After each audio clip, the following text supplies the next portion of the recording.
Welcome. So this will probably be a little bit of a different video. So basically what happened was I'm on a podcast, a gaming podcast called Destiny Community Podcast. We talk about the game Destiny 2. And we recently did a charity stream where we raised over $50,000 to help support St. Jude's and cancer research there, which was great. And part of that was we had different incentives along the way. And one of those incentives was that if we reached a certain milestone in donations, I would have to do a whiskey review from my kayak on the lake.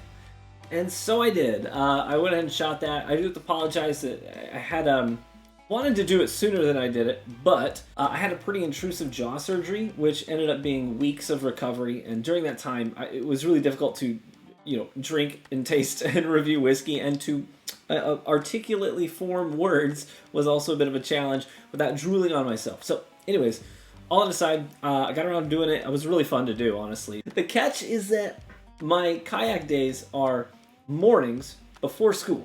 So I get up really early, it's like 5 a.m. I'm up, getting the kayak strapped up and out on the water, and then racing against the clock because I have to get home to help get the kids ready for school.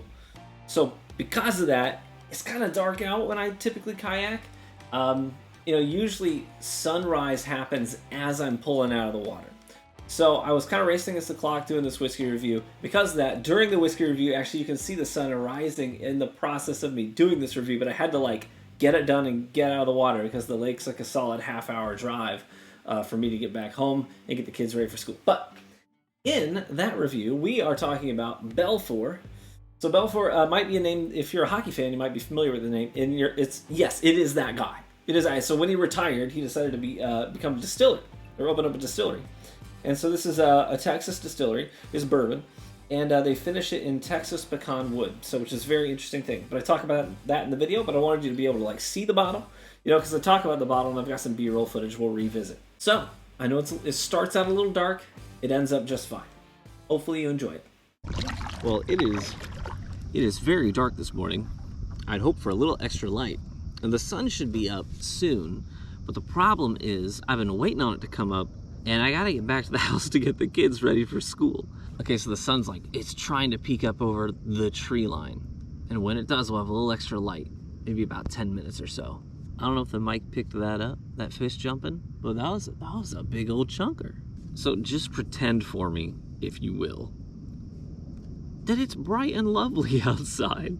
But what I have today is a product from a distillery called Belfour. And yes, it's named after the hockey player. It's actually him. He retired, and after he hung up his skates, he decided to take up distillation. So they work out of Texas. So it's not a Kentucky bourbon or anything like that. This is a Texas whiskey, but it's also finished in Texas pecan wood, which is really interesting. Typically we use oak for our barrels and for our finishing and things like that.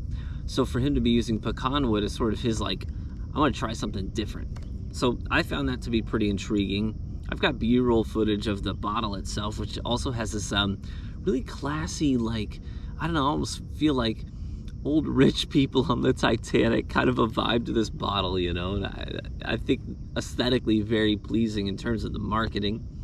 I think the label could be a little bit cleaner, but the bottling itself, very top-notch. And you probably can't see this too well.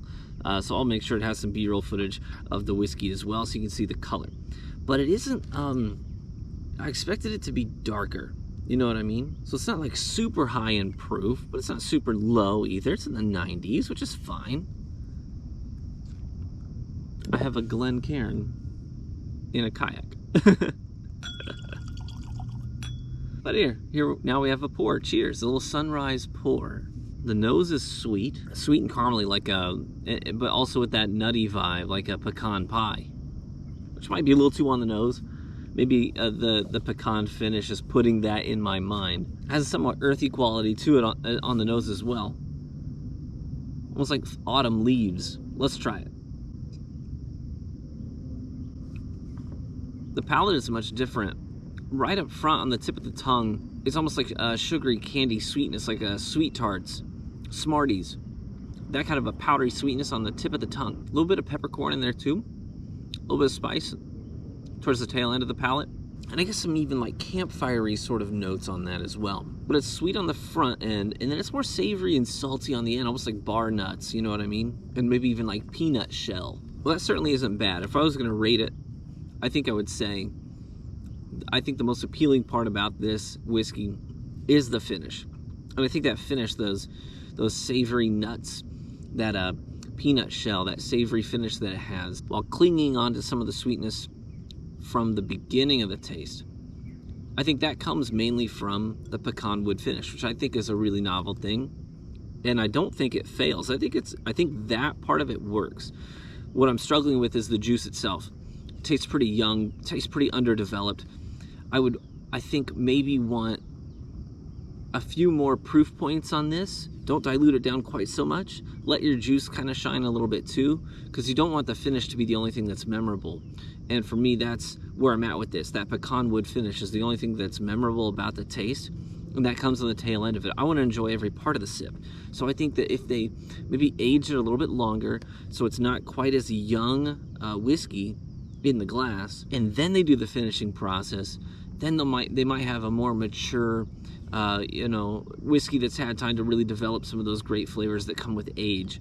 And I think that some of those flavors, like those barrel funk notes that you get from being in a dark, damp warehouse for a long time, might complement that savory note that you get with the finish. And that has been my review on a kayak of Belfour. Cheers, my friends. I had to get back to work.